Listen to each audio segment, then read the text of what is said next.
Maxwell equation is one of the most important part of electromagnetic theory. We will discuss Maxwell equation and its derivation in integral and differential form in this lecture.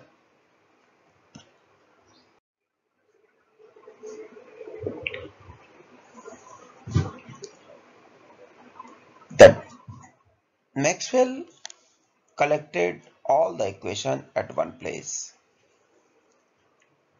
and then he studied the consistency of these Maxwell equations. We will discuss these topics today.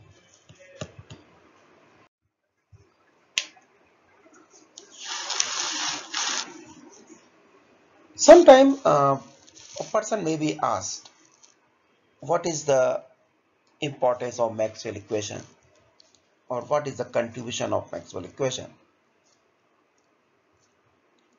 in electromagnetism, or what Maxwell actually did?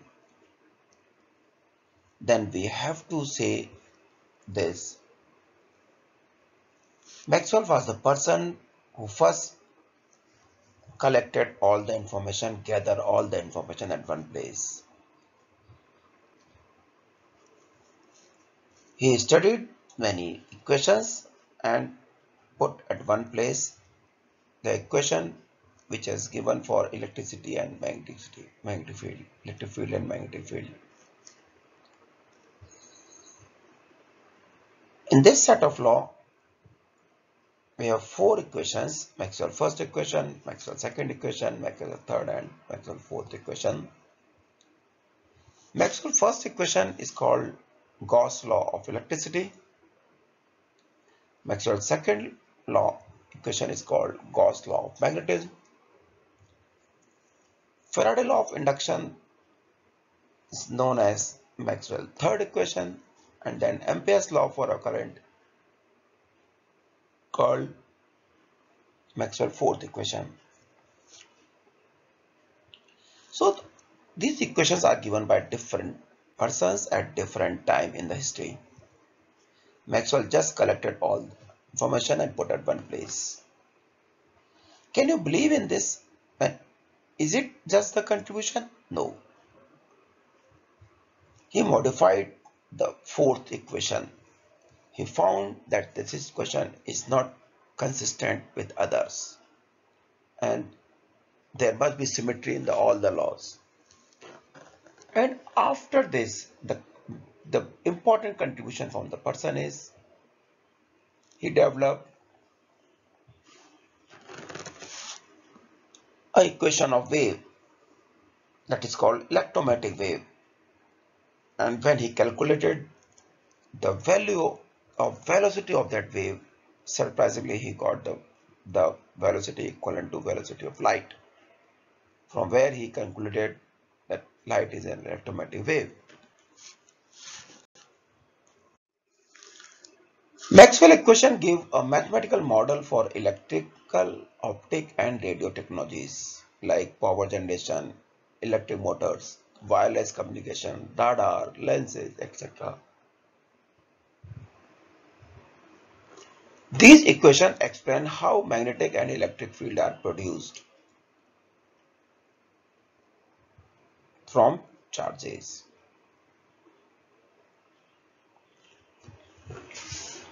These are very useful for many applications in communications.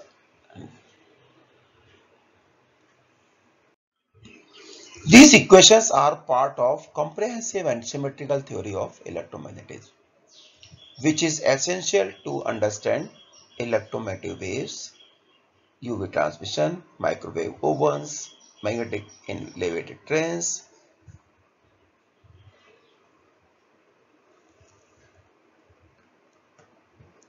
You may have the idea of magnetic elevated trains, and which basically works on superconducting principles, and we have such type of trains in Japan.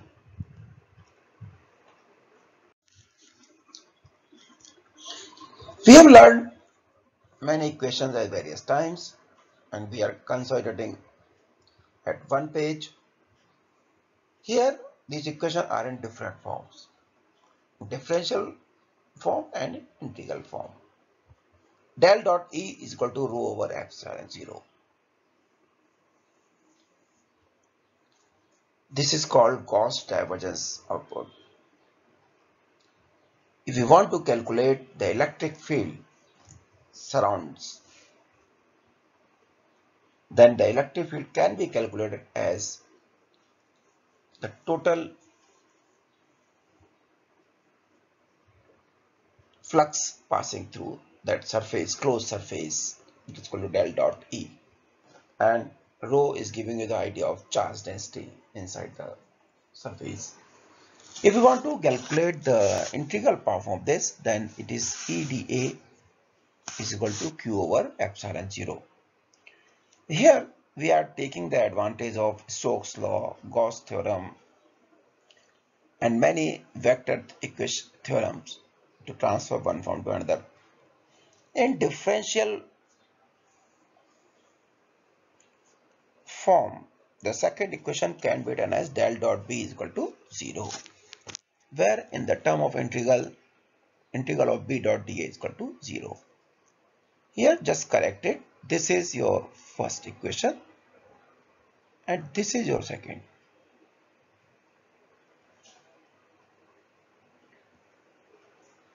Then this is your third and this is your fourth.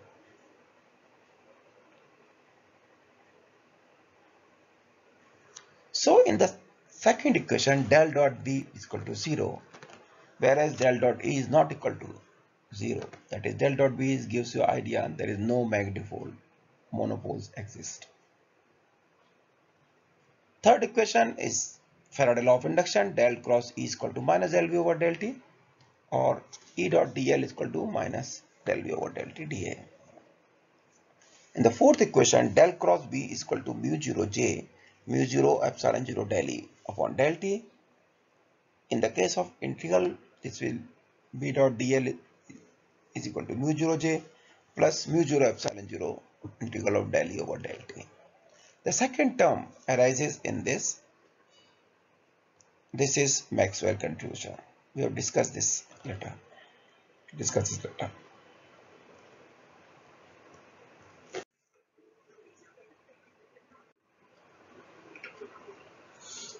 We have already discussed these expressions in previous classes, so I'm not going into detail. But whenever it is asked, write down all equations, then there is no need to write too much detail of Gauss law. But we have discussed this in the previous lectures. The Gauss law states that the flux passing through any closed surface is equal to 1 upon epsilon 0 times the total charge enclosed. So phi, that flux, can be written as Q over epsilon 0. We know this, the flux can be written as the electric field through a unit surface area. So phi is written as integral of E dot dA. If you compare these two, you will get E dot dA is equal to Q upon epsilon 0.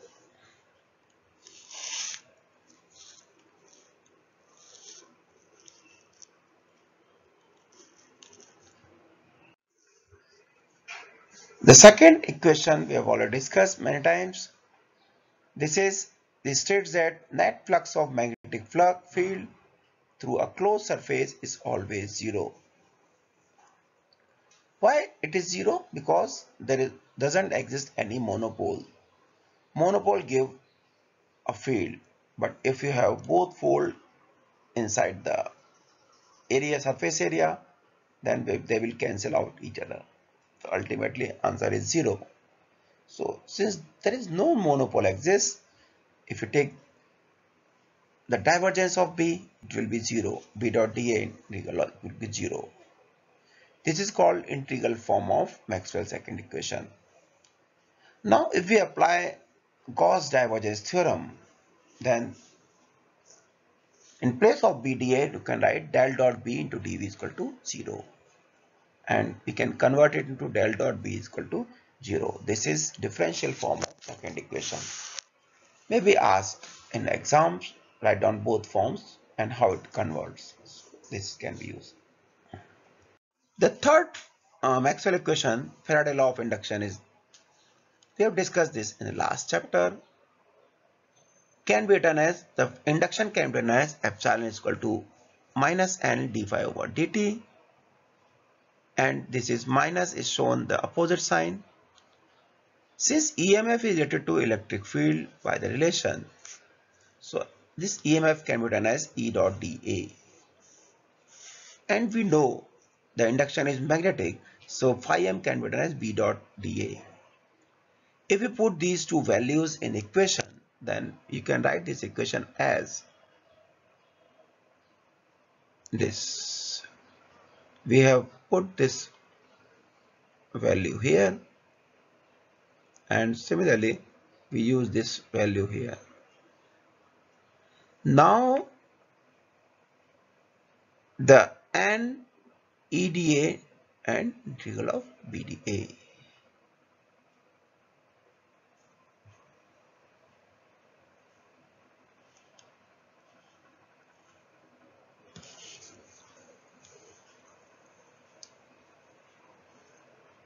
At n is equal to 1, we have this.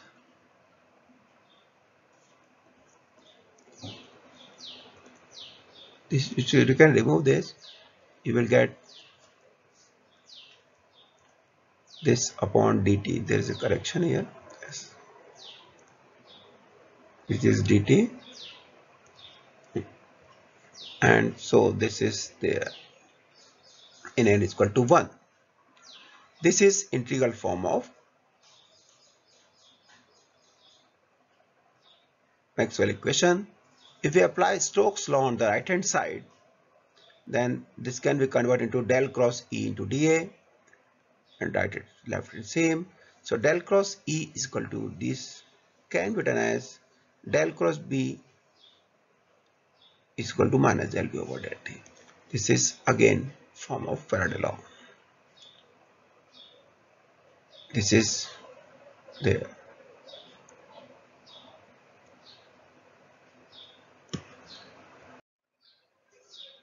Here fourth Maxwell equation, Ampere's law, is shown. According to Ampere's law, the magnitude of magnetic field at any point is directly proportional to strength of the current and inversely proportional to distance of the point from the state conductor. Ampere's law can be written as B dot dA is equal to mu 0 I. Integral form is there.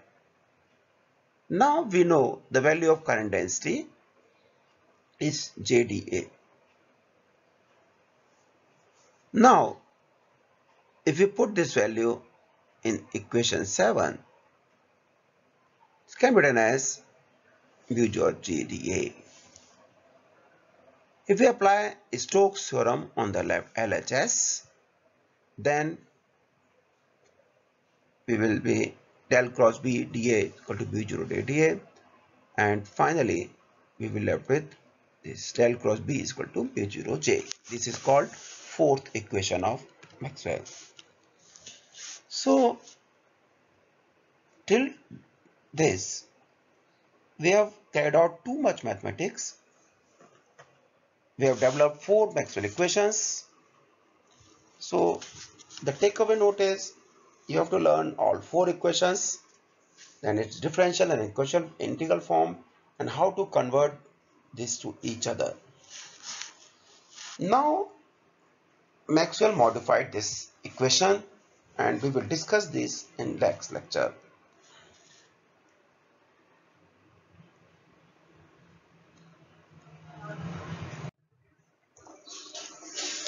The third Maxwell equation says that a change in magnetic field produces electric field, but there is no clue in the fourth magnetic field that whether a change in electric field produces a magnetic field or not. To overcome this deficiency, Maxwell argued that if a changing magnetic field can produce electric field, by symmetry there exists a relation in which a changing electric field may produce magnetic flux. We will discuss this and other details of displacement current in the next lecture.